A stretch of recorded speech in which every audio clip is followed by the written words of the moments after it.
The final game of the evening. It's England against South Africa. And England, the ball spilling around, could have capitalised on that early on. Here comes South Africa and Oosthuizen. Fizzing with energy late in the night here in Chester. Sanatla, Justin Heddle, Roscoe Speckman, the big names selected from the start by Neil Powell. Speckman still with the ball. Zane Davids, number 4 on number 4. Davids carries a little more weight than his opposite number, Dan Norton there. Sanatla, that is lovely. Well, to clip that little bit of footballing skill up from Siabelo Sanatla and the calmness with which he did it. Bafana be calling him up. Lovely little touch from Siabelo. And this is going to be a real test for England because we saw how effective South Africa were early in the day. They have been formidable in their efficiency and their output. And this is an all-star team in green.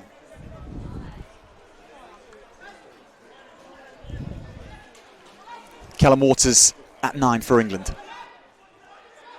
She in the blank jersey, but playing scrum half.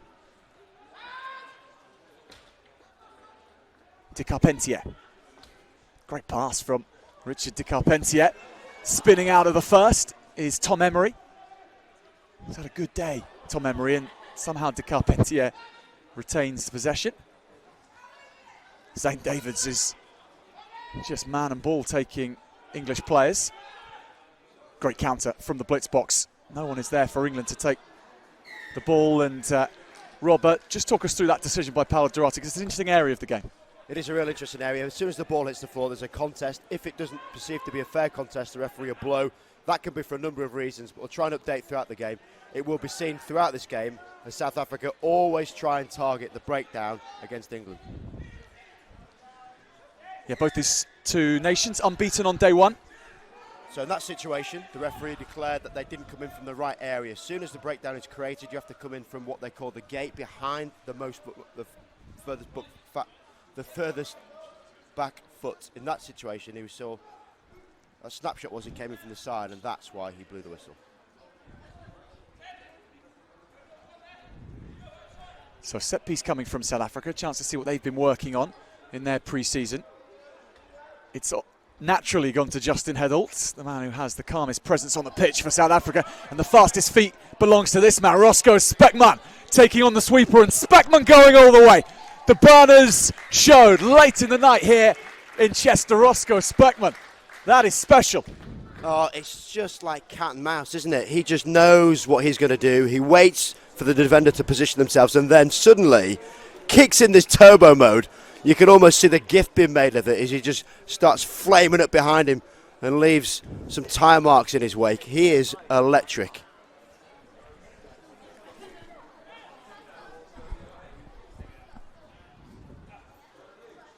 It's a perfect test for these young English players to play against the likes of Roscoe Speckman, because you're not going to put yourself in a more difficult position than 101 with that man. Speck Magic trailing in his wake here in Chester.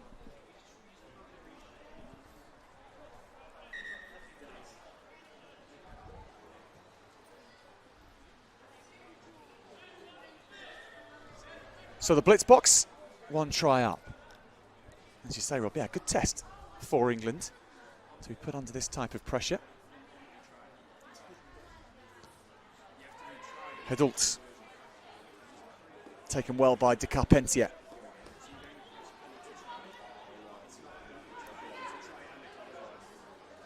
Burgess rushed into taking physical contact by South Africa. The line speed, very impressive. Here is Bavadra taking on Speckman. High tackle on Appy Bavadra, earning the penalty. Callum Waters shaking around. Those hips are hard to maintain, and that is some collision in the midfield. Bavadra comes out of it, the better, and gets over halfway. Tom Emery spotted that there needs to be a scrum half and provides that for Dan Norton, and Norton chipping over the top, seeing the space in behind Sanatla, and Norton sliding in. Well, we've talked a lot today about the likes of Siobella Sanatla, but Dan Norton there showing that he is still the best in the business. Well, I think we're slightly fortuitous there not to have a TMO. That'd have been one to look at. Yes, Norton put it on the right foot, bearing in mind he's left-footed. Outstanding effort from him on the fly, and then put the burners on to try and get round one of the world's fastest sevens players, Siobella Sanatla. He did so.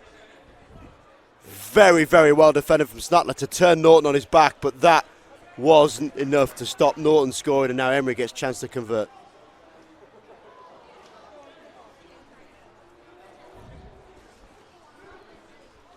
So 7-5 the score will be. Emery unable to hit that one from out on the right.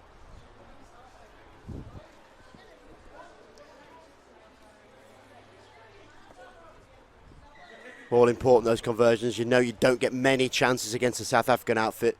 You do get to score. Some outstanding work from Dan Norton to create that chance. Need that conversion as well, really. Emery's given Burgess the orders to chase after this, and Norton says, I might fancy another. Just escaping his grasp.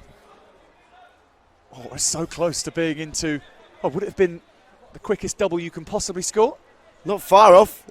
Certainly would be with Dan Norton in the mix. Been one of the fastest on the series. But there, we saw just how reactive you need to be at these kickoffs. Norton spotted a chance, flew in, unfortunately hit his knee rather than his foot. Otherwise, that might have been another 5 points for the king try scorer.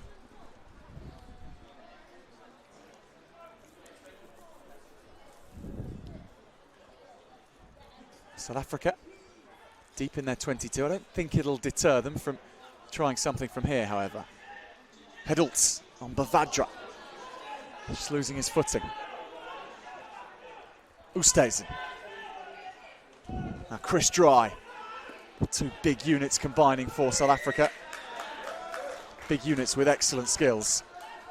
Not on the floor though, England getting the better of them, and Waters sets off.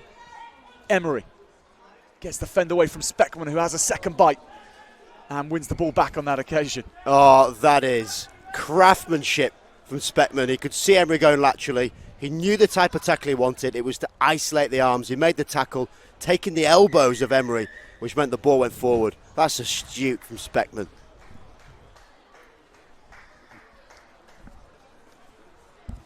We are as things have been in the recent games. Very tightly fought contest at half-time.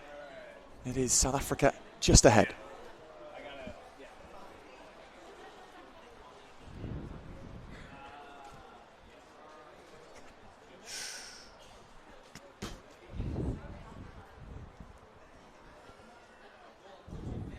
Not being in the huddle.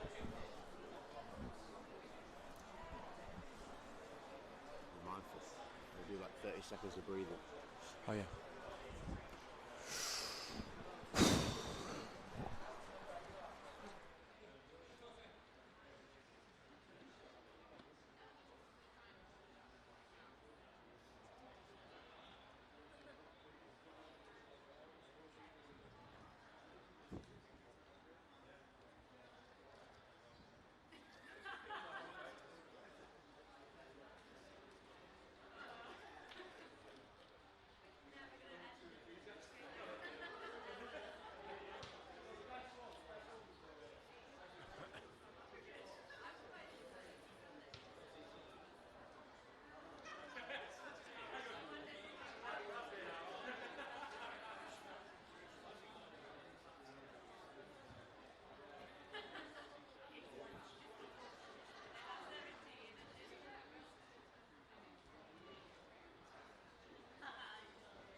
After it crossed, but close.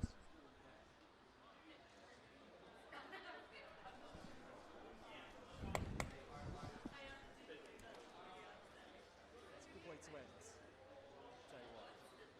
2 points in it between two of the best nations on the World Series. England and South Africa going up against each other. 7 minutes left of day one action at the AFI International Sevens. Which way do you see this one going, Rob? Well, I got to look at South Africa's bench. It is the envy of every single team here. they can bring on some absolute stars of the game.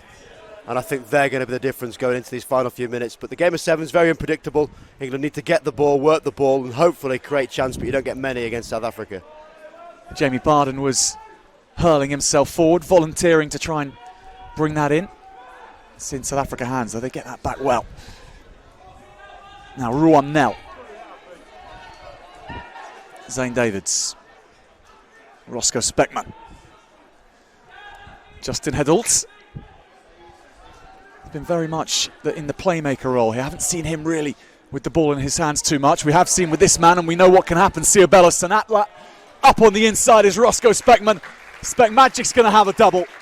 Brazen brilliance from South Africa.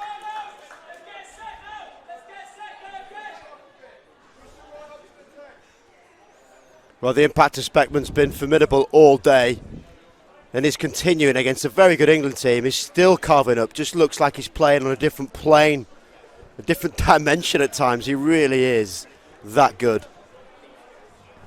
I think Roscoe Speckman sees a rugby pitch in everything going on in numbers. And here we see him just trailing in the wake of Siobelo Sanatla. Pick two better players in this tournament. You struggle to get better than those two.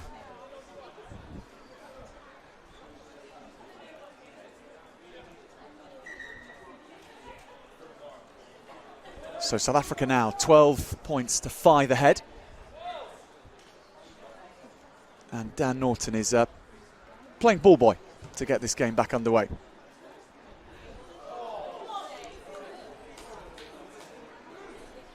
Plenty of admirers for the way Justin Hedult trapped that pass from Dan Norton.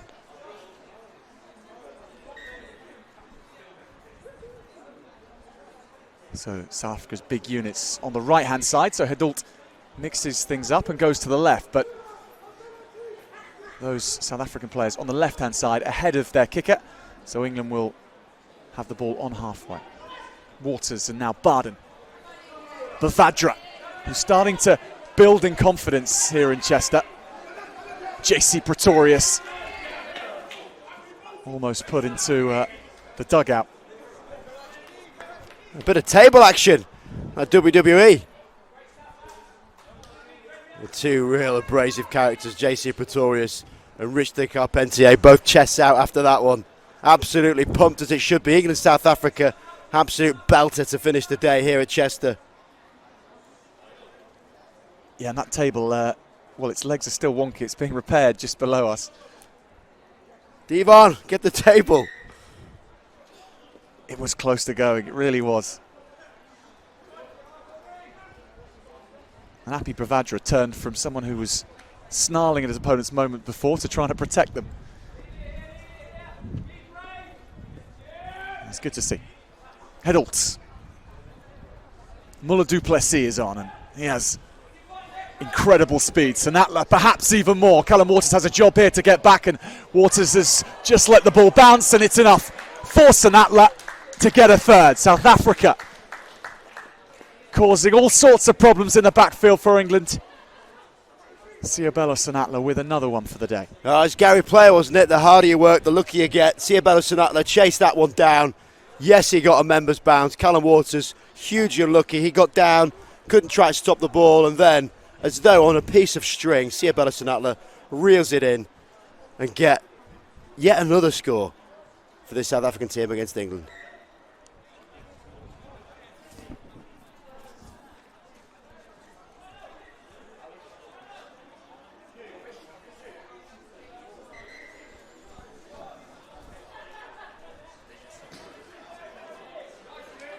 So 3 tries to 1 now for the Blitz box.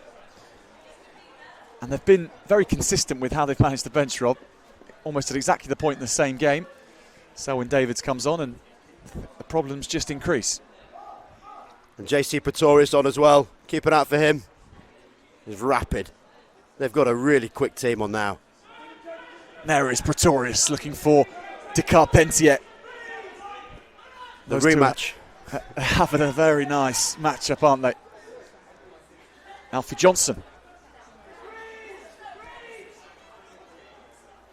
Still going, Johnson. The yards he's made after contact have been quite impressive. Sanatla heading off. Up in support. Hedult is switching and then looking to go himself. He's pulled into touch. England getting back. And Bardin won't be able to play. Lovely bit of deception. Just blessed with playmakers right across the park. You can bring them on from the bench. This, for me, is the strongest South African squad I've seen in a while, and I've seen some pretty strong ones. Really are of that quality. Perhaps just one or two of the proper hard-working forwards down from the season we've seen in past years, but their dynamism, their athleticism and sheer pace, I believe, is unmatched. And a great challenge for young Olu Odunlami. Just come on. He's up against Siobela Sanatla on his wing. Good luck. South Africa, though, get the ball back and then give it back to England, I think, from that melee on the far side.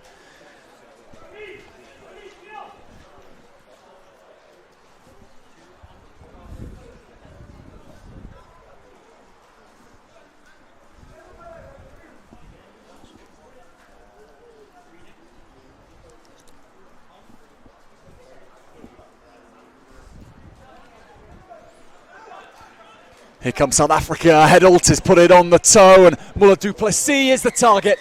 South Africa bag another.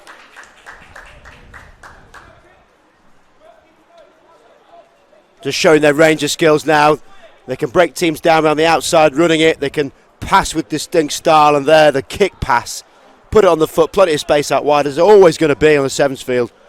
And Muller du Plessis, the man to keep an eye on for this South African team, just held wide, picked up the ball nicely. And once again, I believe in every game, got his name on the score sheet. They will be the team to watch out for on day 2, South Africa, that's for sure. Yeah, big weekend for South Africa. The Sevens boys well and truly watching the Springboks playing their World Cup semi-final, no doubts. Actually, no lie, they're flying.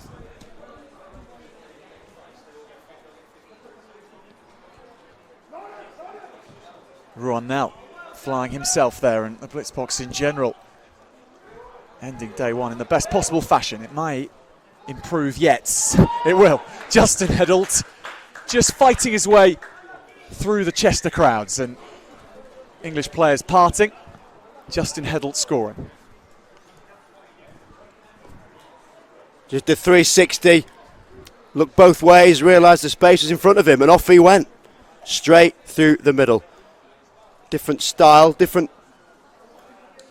gait, different pattern from the South African playmaker, but just as deceptive as the ones he replaced. Hedult does not drop any standards from Speckman. The only disappointment for me, Rob, here in Chester is the lack of different colours in the hair of Justin Hedult. This is true. He's very tame, hasn't he, isn't it? They've all gone for the same type of blonde in their dye as well, which is not great for commentary, but great for matching their kit. Intelligent kickoff. Odunlami took it and it's gone backwards. So England's maybe able to come up with something before time is up.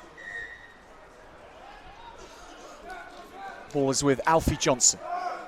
Now George Barber. Onto Jamie Bardin. Back to Johnson.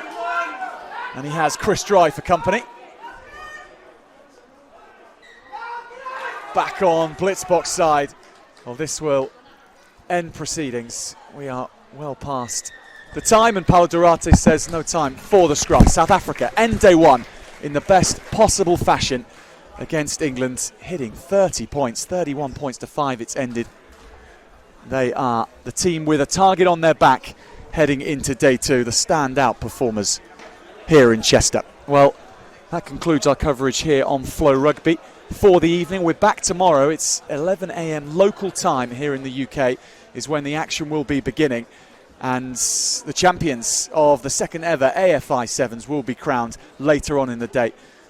We very much hope to have your company then, and from this evening local time in Chester, thanks very much for watching.